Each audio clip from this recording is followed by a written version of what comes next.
Pemirsa tentunya masih bersama dengan kami dalam Berita Lampung. Bagi Anda yang baru saja bergabung, kami akan menyajikan kembali berita utama pada pagi hari ini.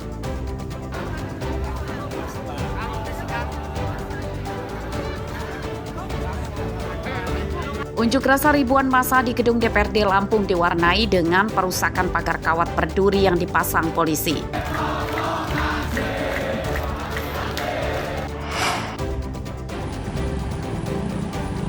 Tabrakan beruntun 3 mobil di Lampung Utara menyebabkan seorang pengemudi truk kritis.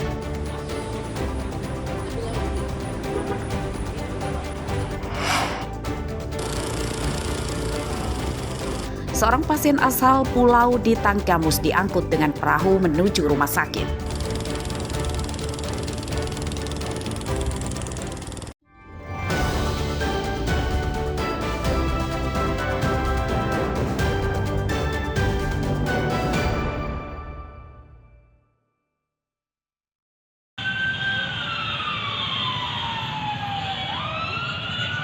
Sebagian besar sekolah PAUD hingga SMA negeri dan swasta di Bandar Lampung diliburkan sementara pada hari Senin kemarin. Hal tersebut imbas unjuk rasa besar-besaran di gedung DPRD Lampung. Namun ada beberapa sekolah yang tidak libur dengan menerapkan kebijakan khusus. Di antaranya adalah SMK Negeri 7 Bandar Lampung. Pihak sekolah menerapkan penambahan jam belajar di sekolah sejak pagi hingga pukul 17 waktu Indonesia Barat. Lalu seluruh murid dilarang berangkat sekolah membawa motor sendiri dan harus diantarkan oleh orang tuanya. Menurut pihak sekolah, kebijakan tambahan tersebut untuk mencegah hal-hal yang tidak diinginkan terjadi kepada para murid, termasuk supaya para murid SMK tidak ikut-ikutan berunjuk rasa. Demo menyampaikan aspirasi mahasiswa dan lain-lain. Kami untuk SMK khususnya SMK, memang hari ini, hari Senin, kita belajar mulai jam 7.15 dan pulang pukul 17.00 atau jam 5 sore. Dengan harapan para siswa SMK ini yang belum mengerti politik, harapannya tetap belajar di sekolah secara kondusif. Ini itu ada edaran dari sekolah untuk diantar orang tua karena anak-anak dilarang bawa motor, takutnya ada demo, mereka takut ikut ke dalam demo. Jadi anak-anak hari ini sudah diantar orang tua. Berangkat dari rumah tuh sampai sekolah sudah harus sampai jam 6:30 dan pulang dijemput kembali orang tua itu jam 5. Berlaku untuk hari ini aja, tapi untuk besok-besok mungkin seperti semua. Menurut saya bagus ya, karena ini menjaga anak-anak agar tidak ikut dalam kegiatan-kegiatan yang seperti itu dan tidak memfokuskan mereka juga untuk di luar sekolah, jadi fokus di dalam sekolah untuk belajar. Kondisi berbeda terjadi di beberapa sekolah di Metro. Meski tidak diliburkan, namun banyak murid yang tidak berangkat sekolah karena khawatir terkena imbas unjuk rasa besar-besaran yang digelar di Polres dan DPRD Metro pada Senin pagi. Di antaranya terpantau di SD Negeri 1 dan 2 Metro Pusat. Seluruh guru masuk kerja, namun muridnya yang masuk sekolah tidak sampai 10 orang. Sepinya murid masuk sekolah menyebabkan aktivitas belajar mengajar tidak maksimal. Guru akhirnya memulangkan murid lebih cepat. Para guru menyatakan banyak murid yang tidak masuk sekolah disebabkan tidak boleh masuk sekolah oleh orang tuanya. Para wali murid khawatir unjuk rasa akan berlangsung anarkistis seperti di daerah lain. Iya, sekolah kita sendiri kita arahkan, kita sampaikan bahwa tetap masuk dan belajar, tetapi karena wali murid yang pada khawatir ternyata banyak sekali yang izin untuk tidak masuk. Jadi tetap ada beberapa siswa yang per kelas itu yang tetap masuk dan tetap kita belajar, yang masuk tetap kita belajar. Akhirnya yang izin kita usahakan kita kirim tugas lewat grup WhatsApp.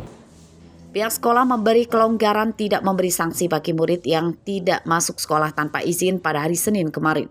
Namun pihak sekolah berharap hari ini para murid kembali masuk sekolah seperti biasanya, sebab unjuk rasa di Metro berlangsung tertib dan sudah selesai. Jeffrey Arifin dan Asep Saifullah melaporkan dari Bandar Lampung dan Metro.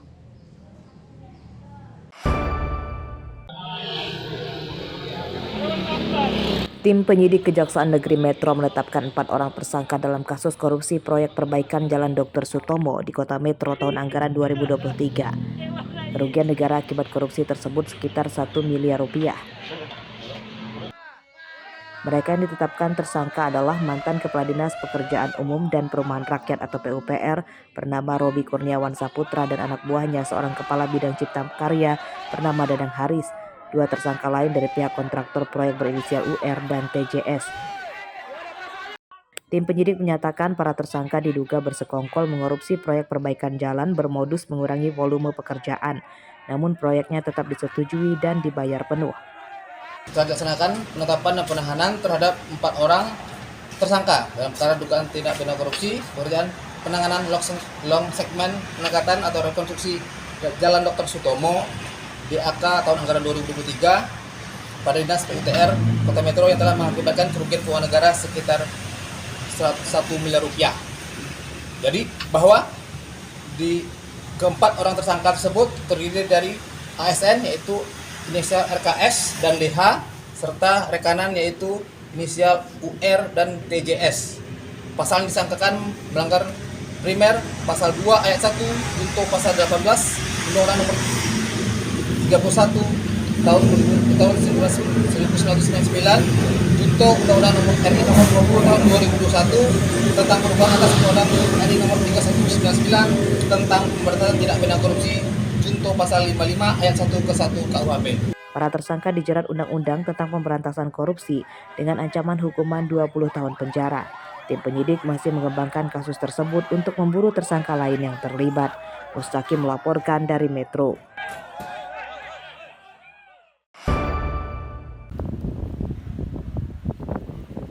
Direktur Perusahaan Pengelolaan Pasar Gudang Lelang Bandar Lampung, Cahyadi Kurniawan alias Ayung, ditetapkan tim penyidik Kejaksaan Negeri Bandar Lampung sebagai tersangka dalam kasus korupsi program Bank Negara Indonesia atau BNI Gria yang berlangsung sejak tahun 2006 hingga 2017. Kerugian negara ditaksir mencapai 3 miliar 790 juta rupiah. Dalam penyidikan, terungkap kasusnya bermula saat perusahaan milik tersangka PT Cahaya Kurnia Baru atau PT CKB terlibat dalam kejahatan kredit fiktif. Modus tersangka mengajukan kredit melalui program BNI Gria untuk pembelian kios di pasar gudang lelang. Supaya kreditnya segera cair, tersangka memanipulasi data konsumen atau debitur dengan nama-nama karyawannya sendiri. Syarat-syarat keterangan gaji dan pegawai juga dimanipulasi. Tersangka telah mengajukan kredit dalam hal ini selaku Direktur PT CKB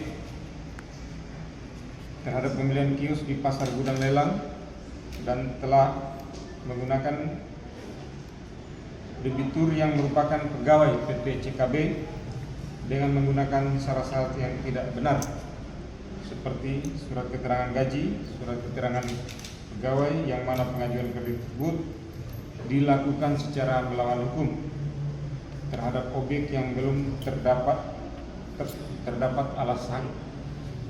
Akibat perbuatan tersebut mengakibatkan kerugian negara sejumlah 3 miliar 790 juta rupiah. Ya, saya bukan kredit fiktif, bukan korupsi. Barangnya semua ada, akte jual beli ada. Ini kita kan dinyatakan melakukan korupsi 3 miliar juga Pak Pak. Bukan korupsi 3 miliar. Apa Pak? Pembelian ruko. Iya.